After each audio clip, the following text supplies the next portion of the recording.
Ladies and gentlemen, you're not going to believe what just dropped out of New York City. The so-called socialist star Zoran Mandami, the man who once screamed, "Turn up the volume, Donald," is now whispering, "Mr. President, can we talk, please?" Yeah, you heard that right, guys. The same guy who built his entire campaign on hating Trump just flipped, and now he's begging the White House for help. Oh, and it gets even worse than that, guys, because President Donald J. Trump didn't just answer back. He struck back. In what insiders are calling the Mandami Act, Trump and GOP leaders have moved to freeze federal funds to New York City until the new mayor's radical spending plans are audited. Translation, the socialist playground just got padlocked by Trump himself. And so now the panic is spreading. Democrats are furious. Gen Z voters who once cheered Mandami's free everything promises, they're now waking up to find out that they've been scammed. And as of tonight, the left's new hero is being roasted online, memed into oblivion, and politically cornered by the very man that he swore to destroy. So what happened? How did New York's anti-Trump mayor go from celebrating socialism to groveling for mercy from President Trump himself? And what does this really mean for the future of every blue city in America? Well, buckle up, folks, because this isn't just a political collapse. This is Trump's revenge in real time. And tonight, I'm gonna break it all down for you right now. So hit the like button and subscribe. It started with disbelief across New York. Zoran Mandami, the man who built his entire rise on bashing Donald Trump, stood before reporters and admitted he plans to call President Trump before taking office. Only weeks ago, his rally crowds roared as he shouted, "Turn up the volume, Donald." Now the same voice trembles, promising to reach out to the White House. The pivot hit like an earthquake. People who once painted him as this fearless socialist warrior suddenly watched him fold under the weight of reality. It isn't just political irony, it's humiliation televised. And the loudest critic of capitalism now needs the capitalist in chief to keep his city lights on. I mean, isn't that irony, right? Every replay of that old speech, the shouting, the finger pointing, it's now followed by this new plea of begging for cooperation. Even Democrats are whispering that conservatives say openly Trump broke him without saying a word. And this is exactly where we are tonight. This is where tonight's story begins,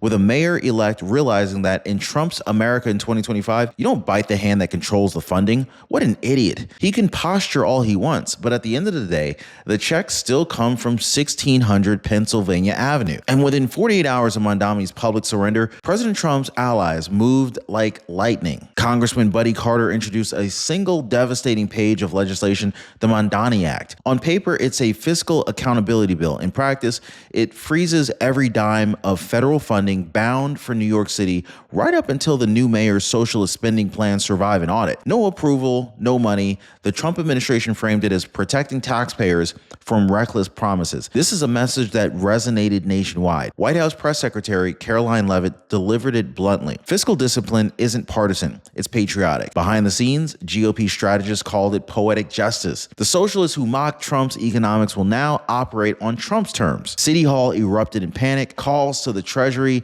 emergency meetings, pleas for clarification.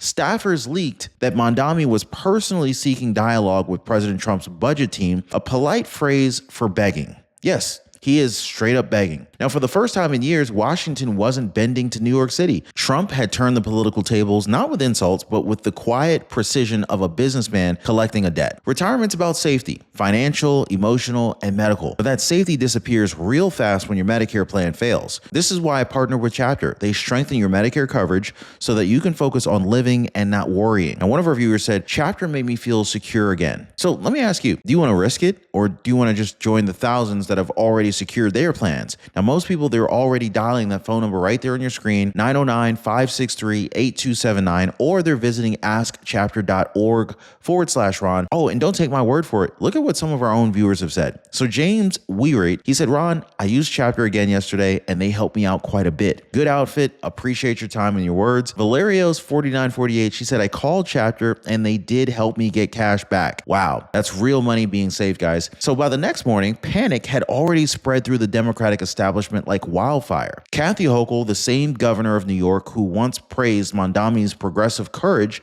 went silent. Party insiders leaked that her office was reevaluating support for the mayor's agenda, and for good reason. His entire socialist wish list was dependent on federal and state money. The promised free bus rides, gone. The planned minimum wage hike, frozen indefinitely.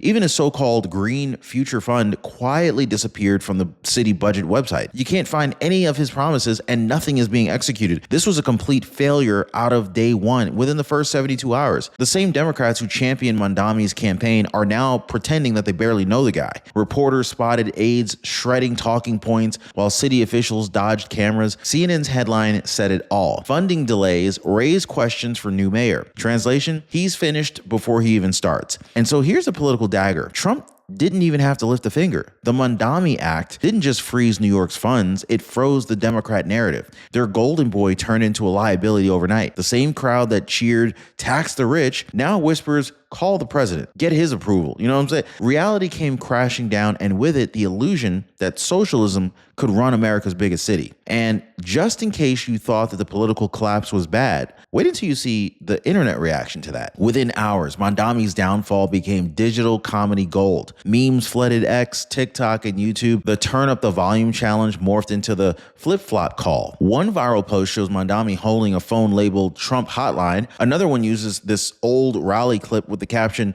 "When you roast Trump, then realize he controls your budget." Even the liberal pages couldn't resist.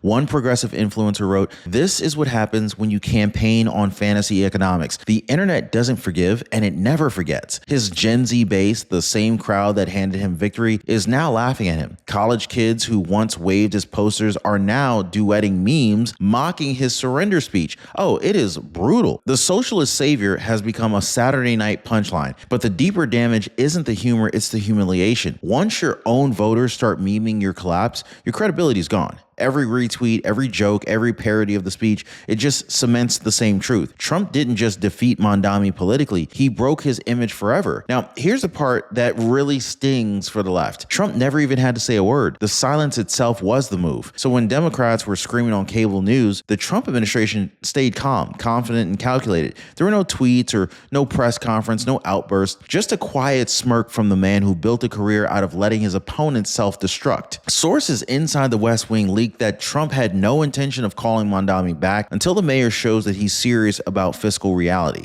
Translation, public submission first, conversation later. Republicans called it the reverse humiliation loop, forcing socialists to beg for cooperation while Trump holds the keys. And it's working. It really is working. I mean, political insiders are saying that the GOP donors, they're already pulling money into similar accountability acts aimed at other blue cities. The message is crystal clear. You want Trump's America First dollars? You play by America First rules. So what began as a local embarrassment for one socialist mayor is now shaping up to be a national power shift. Trump has turned restraint into dominance, and that's the kind of control that no executive order can match. And just when Mandami thought that the humiliation couldn't get any worse, it did. Yeah, it sure did. So his own base turned on him. Gen Z voters, the same ones who screamed revolution at the rallies, they're now flooding social media with anger and disbelief. Hashtags like hashtag Mandami sold out, hashtag socialist scam, and hashtag begging for Trump hit trending status within hours of the Mandami Act announcement. These are young voters who genuinely believed in the dream. Free rides, higher wages, a utopian city where the rich pay for everything. But now they're waking up to cold math. They see their hero begging the very man that he promised to fight. Conservative influencers are having a field day out there. I mean, they're calling it the Great Gen Z Awakening. Some college students are even admitting they'd rather trust Trump's economy than another round of socialist promises and lies. That's the real story here. It's not just a mayor's fault, but a generational shift. The fantasy is fading, and the numbers don't lie. So when young Americans realize that free stuff always comes with a bill, that's when Trump's message of earned prosperity starts sounding like just a whole lot better than Mandami's broken dream. Now, if you're nearing retirement, here's a hard truth. The rules have changed. 401ks rise and fall with the market. Pensions aren't what they used to be. And the dollar, we all know it buys less and less every single year. So the question is simple. Who's really protecting your nest egg? You or the system? That's why I partnered with Noble Gold Investments.